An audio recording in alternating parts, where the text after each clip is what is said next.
Schajfskowci.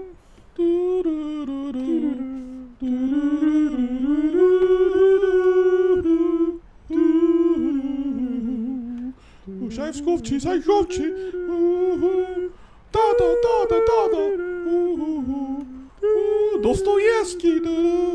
Tolstoy. Ladies and gentlemen, this is JoJ Movies Are Awesome. I'm Joe. I'm Won-Jin. Welcome y'all to the JoJ Movies Are Awesome podcast.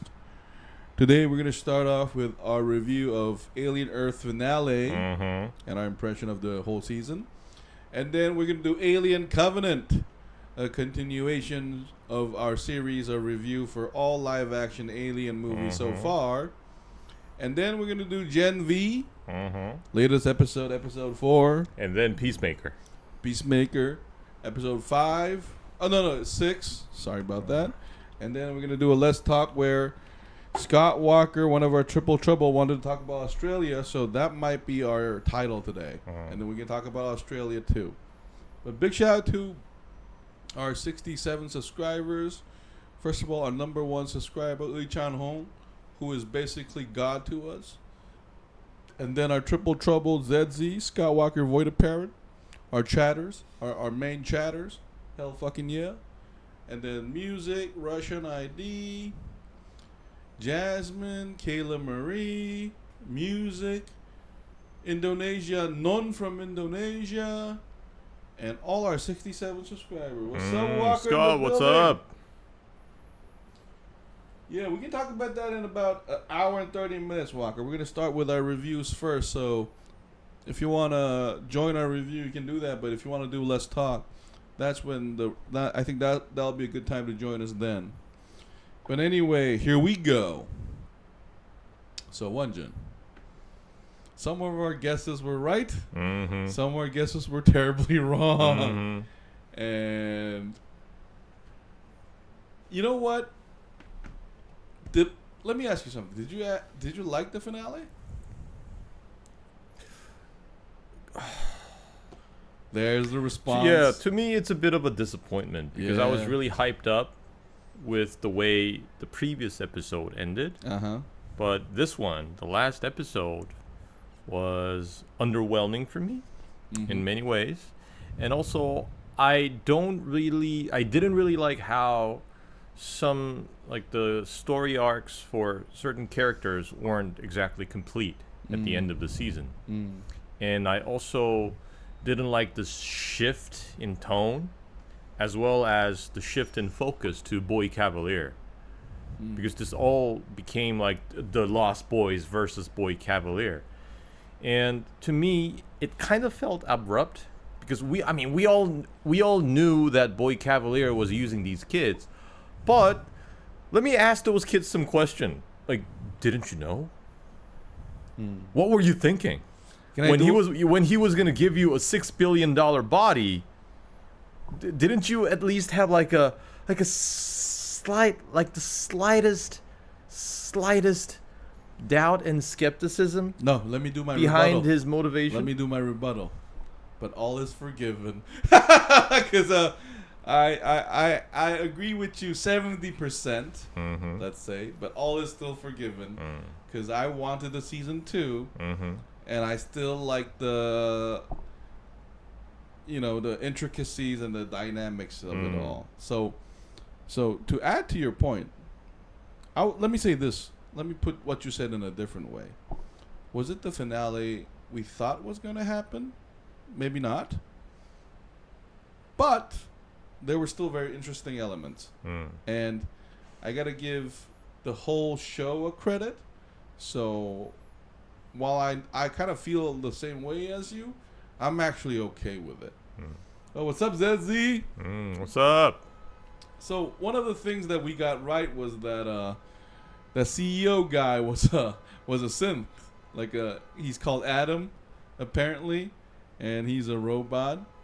But one of the things that I got wrong was Morrow getting the eyeball. Instead, they went to poor Arthur. Yeah, poor Arthur.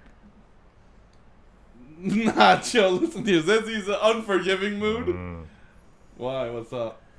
But, what I did like about this the final episode is giving us more promises on the story revolving. Oh shit! What's up, Void in the building? Around Marcy. Hey guys, sorry I couldn't make it last week. Nah, it's all good, man. Thank you for joining in. Mm-hmm. This show was worth the binge, says ZZ. Overall, I still liked it, but it wasn't exactly the kind of finale that I was hoping to see. Really? Yeah, and I was hoping to see even more, like Havok, because of the way the last episode ended. You know how like upset she was about her brother shooting. We now know that he didn't kill her, but shooting Nibs, and the cliffhanger was like right in the middle of that emotional outrage. That kept my hopes up. But as soon as this episode began, like I knew that I wasn't gonna get what I wanted, and it turned out to be right. But still, you said all is forgiven, but for me, it's also forgiven because of the development around what's her name, Marcy. No, but I like that Neo moment. You know, when she like stops that other synth. See, that's what I'm talking about. So here, I'll put it this way: a lot of the subversions of expectation worked, and some didn't work. I think that's the feeling. Because some of the subversions I did like was, for instance, where, first of all, you were right about her being a complete alien whisperer, and the baby alien is like, yeah! Oh yeah, the baby was like hanging out now. Yeah, that was funny. Oh, another thing that I liked was Morrow beating Kersh. Hey, I gotta praise Morrow actor to the fullest, and because I don't know if some of our audiences know who that actor is, but for me, he's a first. While Timothy Olyphant and other actors, they're already very established, very familiar on TV screens and also in Hollywood. Yo, his speech when he just slammed Kersh with a wrestler slug and broke his back and said, "The human will beat anything." I was like, "Fuck you!" Shit, that is some like Ra's al Ghul moment from like Batman Begins. No, because remember, Won-Jin, we just came from Alien Covenant and Alien Prometheus, where human beings are dumb, and we're like, David might be right, but here, like that better side of the human will is shown. You fucking robot, what do you know about will? Yeah, I'm a cyborg, and the eyeball might take me. But my hatred towards you is unimaginable. You don't, because I did want to ask the question though, like, do synthetics like feel hate? Because you know, one of the strongest emotion of human being we have is hatred. You know, and I think that's one of the things that drives Morrow. You know, for not being there for his daughter when she passes away. You know, so that was an amazing line for me. Oh, this show was worth the binge. I would literally watch it over and over again and binge on it. I think we're still on the cliffhanger. It's not over, ZZ. Yeah, ZZ, you know, because I felt way better than watching Squid Game Season 2's cliffhanger. Like here, like, I think for a first season, they did a great job. Because starting off it this way was really great, I felt. They don't feel hate, they feel justice, I think. No, I think Morrow is a very hateful person. You know, I think he's a very hateful person. And I like how, one thing I like about it is how it left the story at like the perfect moment before an all-out faction war. Because now, like we predicted, we see Yutani going on like a full-on war against Boy Cavalier. I think Yutani herself was in the ship. That's the impression they gave, but remember, they could change that in season 2.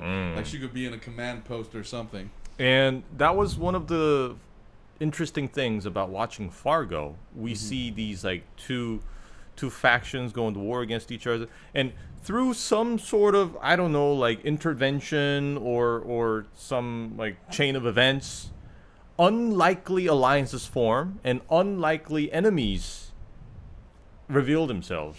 Well, so I'm guessing, will the kids, the Lost Boys, those the hybrids, go against the Yutanis this time. Yeah, but here's the problem, though. One of the things that I hated about the finale was like us getting a sudden exposition of Boy Cavalier's background, like him having a drunken father. Yeah, you had all this time, and now in the last episode, in this dire moment, you talk about this. Yeah. So, Won-Jin, you said like some arcs were not complete. I feel like some arcs were done well, while at the same time, Boy Cavalier's story was a little rushed.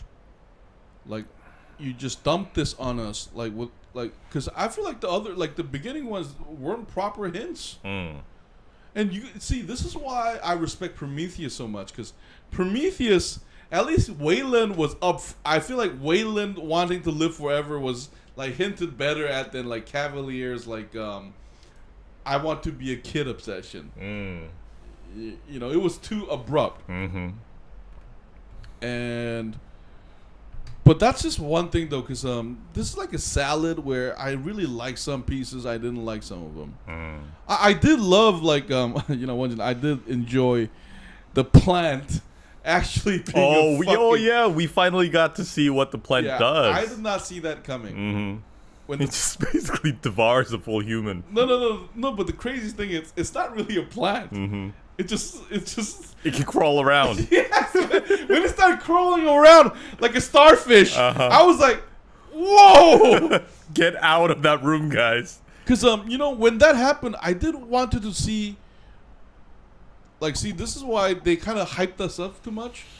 You remember how, Won-Jin, we talked about, like, a war of the worlds, where we see human against alien violence. And alien versus alien violence. And robot against alien violence, all that. But I wanted to see the starfish attack a xenomorph. Yeah. And see if the acid blood and all that, bothers it. And another disappointment is the flies. Like, why did you show us the flies for... If they're not going to be used in the end. Yeah, they didn't engage. So, but hey, another thing, Won-Jin, a difference between this show and Fargo is Fargo always had 10 episodes. I think that's the feeling you might have, where I did feel like this could have benefited from 1 or 2 more episodes. I agree. So, I think it's just like you said, it's a bit short. We could get more time, and the creators can fill in on the things that we think is missing. So maybe an extra episode or 2 could have, I think, completed this better. Well, I think there were, you know what I really think what's happened? I think there was a budget concern. And I think this ending is Noah Hawley's, the showrunners, pitched to Fox and Disney. Give me money! Give me money! So I think that's what happened here. I think there were limitations. But overall, I still had a great time. Yeah. Fascinating characters, fascinating dialogues. And using the same alien universe that we're so familiar with. I'm surprised that they still managed to come up with something fresh, like new ideas about the things we saw in Alien. But what did you think about the eyeball taking over a dead body? Yeah, it gives me more questions. So once it's dead, I was wondering if it would be able to absorb whatever knowledge is left in Arthur's brain or something.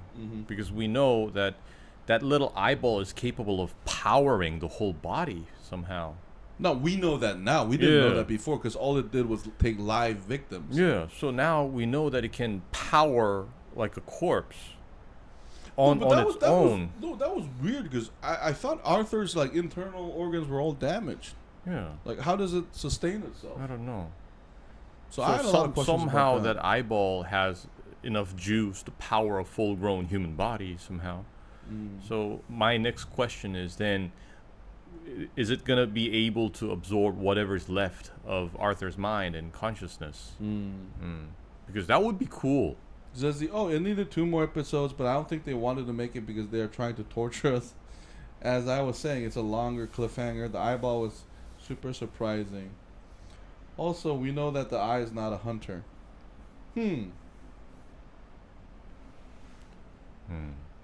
So, Won-Jin, to add to your point, I'm definitely watching season 2. Yeah, me too. Because, Won-Jin, can I be honest? When people hated on Prometheus, when Alien Covenant came out, I still fucking watched that shit. Mm-hmm. I think people are pretending to hate it. They love this shit. They're still gonna watch this. And this is very far from like disliking. I like the show very much.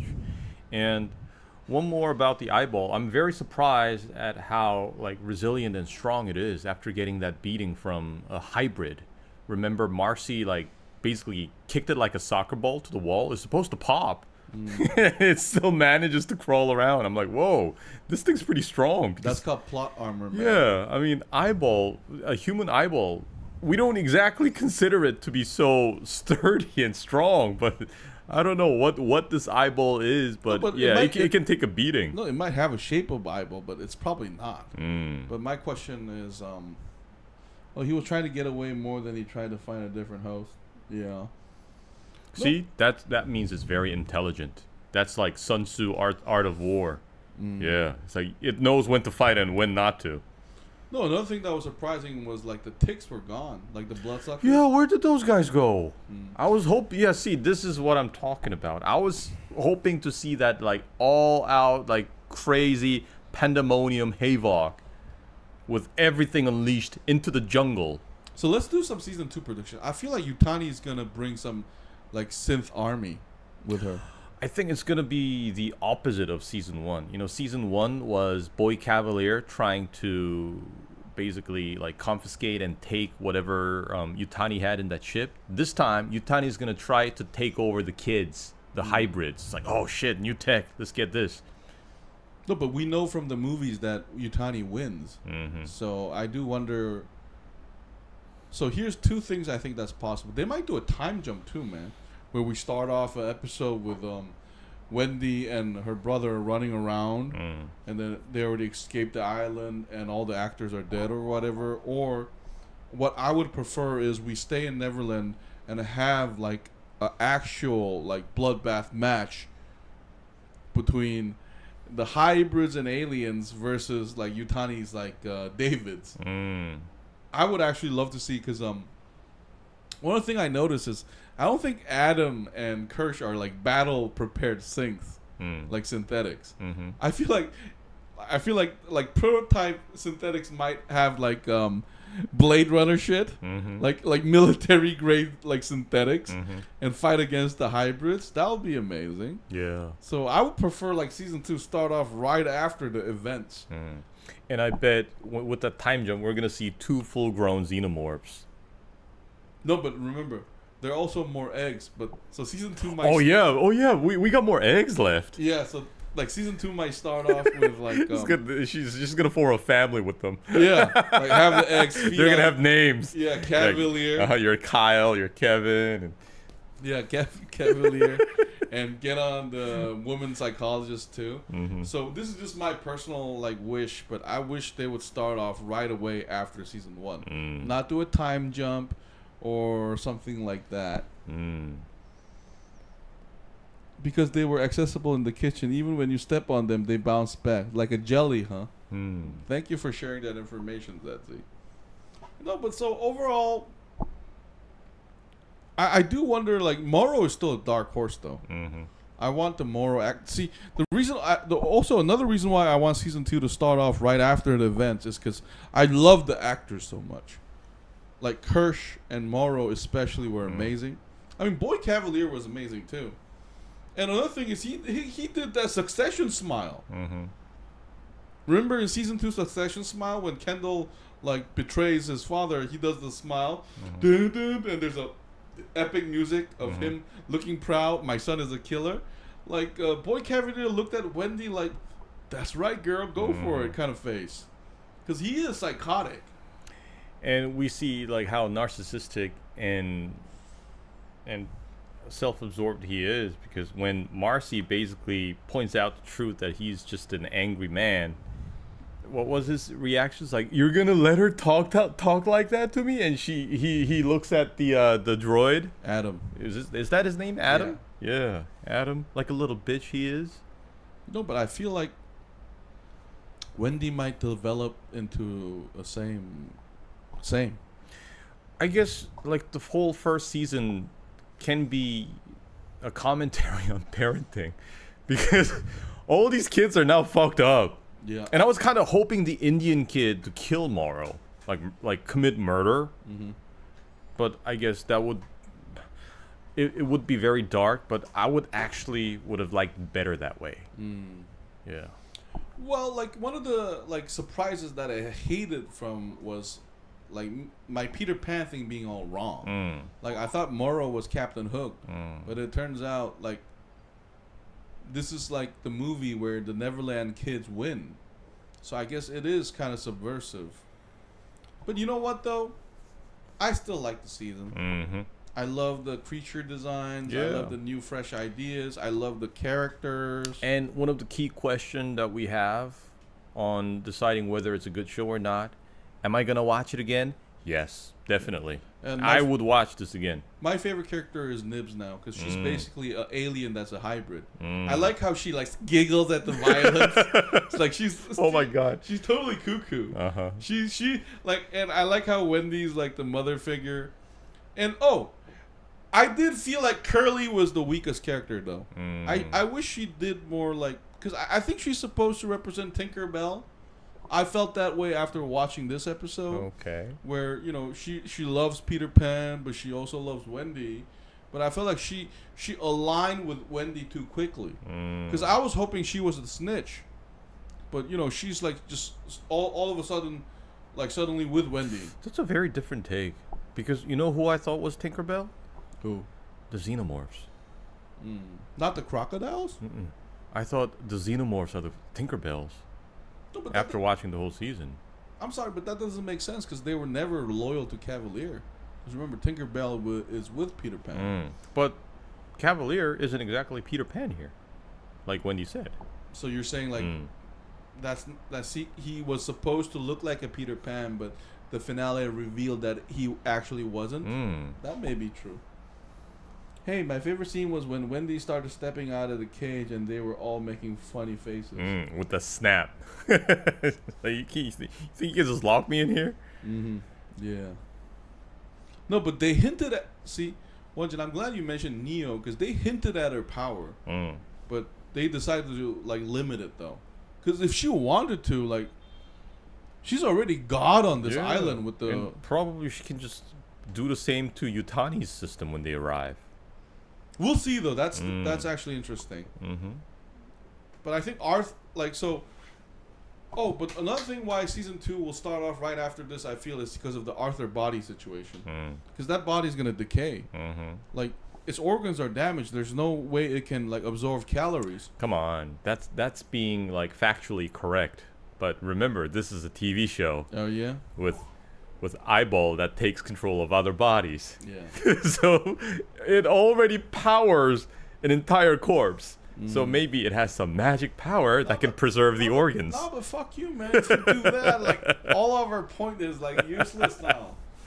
I mean, come on. We have an eyeball octopus that crawls around and is super intelligent. Stop focusing on the eyeball, you squirrel lover fucker. We don't really have to like hope all this biology will make sense. No, stop it, man. That becomes magic. That's what Isn't this already magic? Shut the fuck up. Alien and Alien 2 is rude, motherfucker. No, it's not. There's still... I feel like no one did a great job of at least keeping the world contained that way. But anyway, shall we give a number grade to the season and the finale? The finale, I would give it a 9. I think it was, if it were up to my expectations, I would have given it a 10. And the whole season I'll also give, maybe I'll give it a 9.5. Oh, that's generous. 9.5. See, your words don't match the score, man. Because I'll give the finale an 8, but I'll give the season a 9. I had a great time. It was entertaining. I felt like this show learned a lesson from Prometheus and Alien Covenant, in that they didn't go too overboard. Because one of the surprises of the show is how much like the xenomorph is not important. I mean, it is important, and I'm assuming that it can kill all the other alien species easily. but the hybrids were like the main characters, so that was surprising. So overall, there was enough subversive and creative new elements while staying loyal to the original source. How about that? That's how I put it. Zezzy 10. No, Zezzy, but you didn't give 10 to other episodes before, so you can't give the whole season a 10. That don't make sense. So Jojin movie so awesome gives the finale 8.5, but the entire season a 9.25. That's our score. Very highly recommended. Yeah. If you're a fan of the Alien series, then this is it's like a must watch. Yeah. Another thing I want to praise Noah Hawley for is this is the first Alien show, I think. And making it a show is so difficult. It's much more difficult than a movie. Remember, even Predator Badlands that we like, which is kind of a spin-off to the original Predator series, it worked because it was a movie. But here, I think the showrunner did a fantastic job of keeping all the original themes of the Alien while trying to break new ground. 10 plus. They are losing subject. They're so subject. Anyway, but we're going to take a short break and come back to talk about Alien Covenant, where we can continue to talk more about Alien Earth. This has been Joe J Movie So Awesome. I'm Joe. I'm Won-Jin. We'll see you guys in a bit. Bye. Bye. We'll be right back. No, but Won-Jin, you would gladly give one of your scrolls to the Xenomorph's facehugger to change into a squirrelomorph. Or a Xeno-Whirl. A Xeno-Whirl. Just for your sick fucking grammar correcting fantasies, right? And it's gonna be the ultimate killing machine for for teach all. That Xenomorph squirrel how to write correctly, and every time it's wrong, you're gonna correct it, ain't you? You fucking